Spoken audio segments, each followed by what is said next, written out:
Yeah.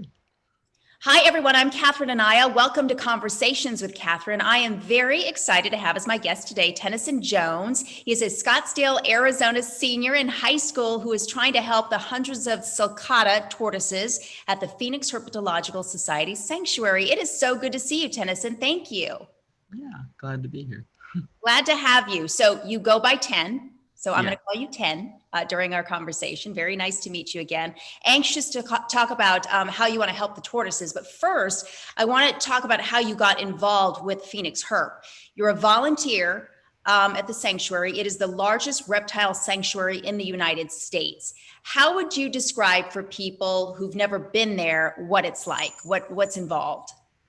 Um, I would say it's basically like it's almost like a shelter and um like a place where we take in animals that people can either no longer care for or animals that people shouldn't have cared for in the first place. So I mean, people like they can drop off animals that you might not have wanted anymore, which is sad, but also we do take in animals that are like confiscated from illegal owners. So people who own like maybe a king cobra or a crocodile that you are obviously not allowed to do in the United States, in most states. But that's So this another. is where they go and they This is live their and they're taken care of. yes, this is their home.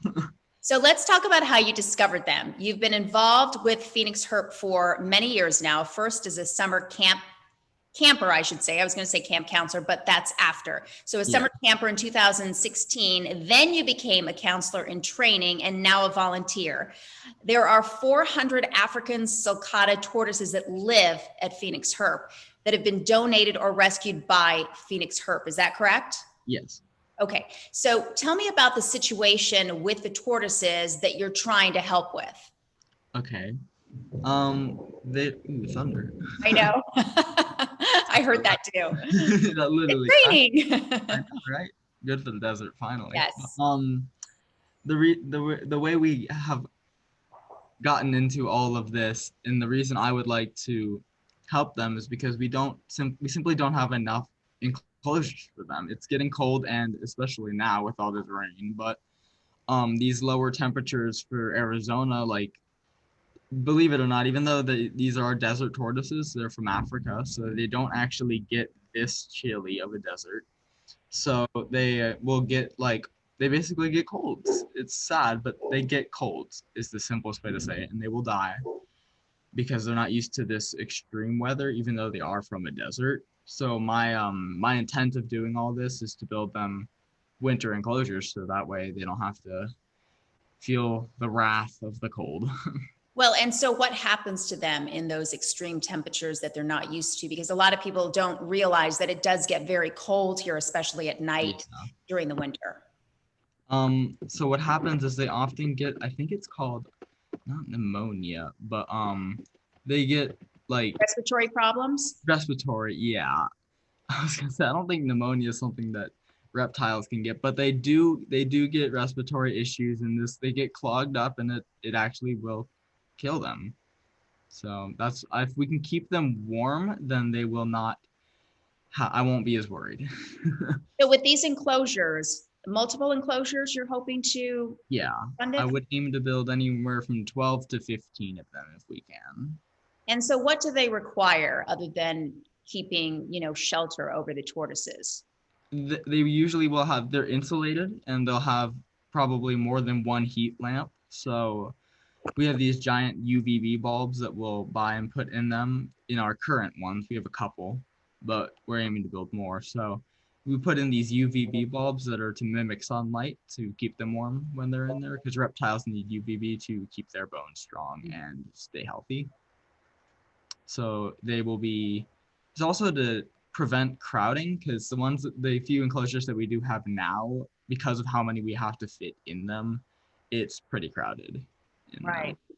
There's Well, no, and it obviously takes, materials and manpower to build these infrastructure yeah, we'll have enclosures. probably Boy Scouts is what we usually have. We have scout troops that will come in and volunteer once if we have the funding and can provide the materials, they often will be the ones that will help us build them physically.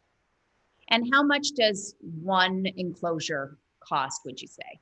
Around $1,000. Wow. They're Okay. pretty big. Yeah. So you're hoping for 12 to 15. So that's a lot of money. So Yeah. you created this GoFundMe campaign to raise the funds, but also to raise awareness for, Yeah. the fact that these tortoises don't thrive in those temperatures, and these enclosures would obviously prolong their life. Last time I checked, it was at 4,650, which is amazing. Congratulations. Thank you. So how much then are you hoping to raise? Well, I have my goal is $25,000 because even if we do not um use all of it for in the end game for the tortoise enclosures, extra money is obviously always needed. And at PHS, we have to maintain other expensive things too, like we have pool filters for all the crocodilians, so that way we can keep their water clean and relatively algae free. Mhm. And keeping and maintaining those pool filters to keep them clean is also not cheap. Right. That would be my secondary, I'd say. What was the reaction from Phoenix Herp when they found out that you wanted to create this GoFundMe campaign and that you had these big ideas for the enclosures? Well, I originally brought it up with my first mentor there basically. Her name is Olivia. I brought it up to her with my parents, and she was really excited about it. She was just like, this is a great idea. And then a couple days later, we basically wrote a letter to the owners of Phoenix Herp, Debbie and Dan, and they're like, this sounds amazing. So that was the original plan. That's so awesome. And I know you have a name for these enclosures when they're all completed. Ends Tort Resorts. I like that. Yeah, Who came up with that? that was my dad. He left. I like it a lot. Yeah. What do you love most about the tortoises? What has attracted you to them so much? To the tortoises, I think it's like on like the funniest feature is the way that they eat. Like everybody thinks that tortoises are like these slow animals, and for the most part they are, but like when there's food on the ground, they're surprisingly quick. I didn't like when I first went up there, I never expected to see how fast they are when they see food. So that was very, very funny to me, and it still is. They literally like run, like not a run, no cheetah, but like you can tell that they're trying to get something. So it's very funny to me. I've been around a couple of tortoises when they've been eating, and it is pretty awesome to see. Yeah. They get a bad rep for being too slow sometimes. Yeah.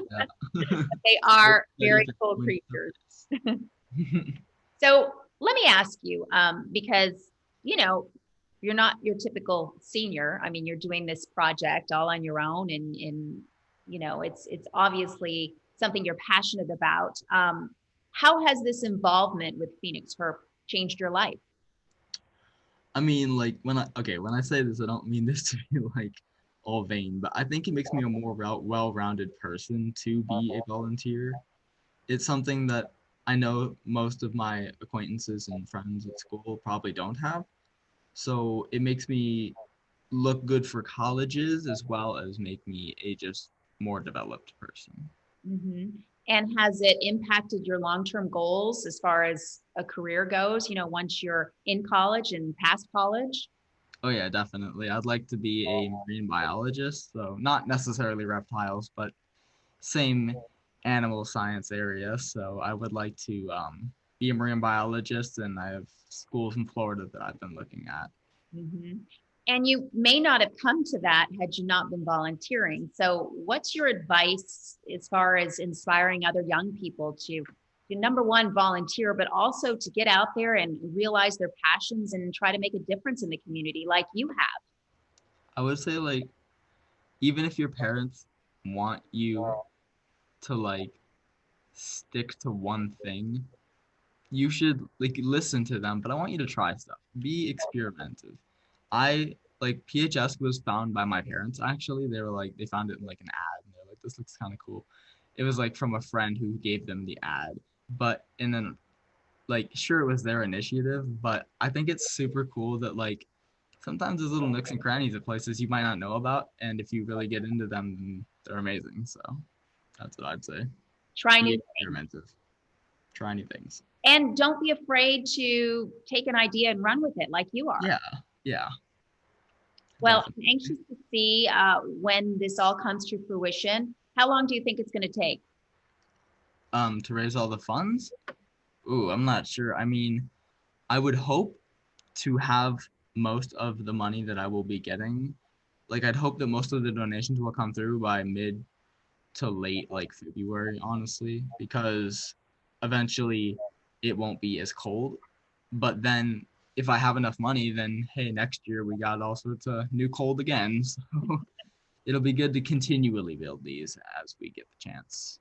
Well, it's wonderful. And I want to let people know where they can find the GoFundMe account link because I'm going to post it with this video on my YouTube page and in my social media, but also on the Phoenix Herp website. If they scroll down just a little bit, they'll have the link there that they'll be able to click and find your GoFundMe campaign very easily. So it's phoenixherp.com. And again, I'll share that as well.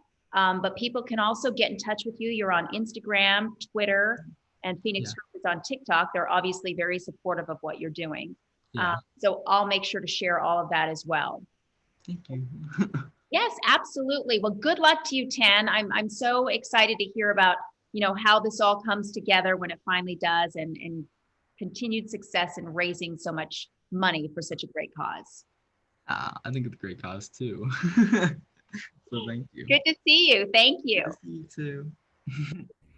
Thanks so much for watching Conversations with Catherine. Please remember to hit the subscribe button, like, and comment while you're here. I'll see you next time.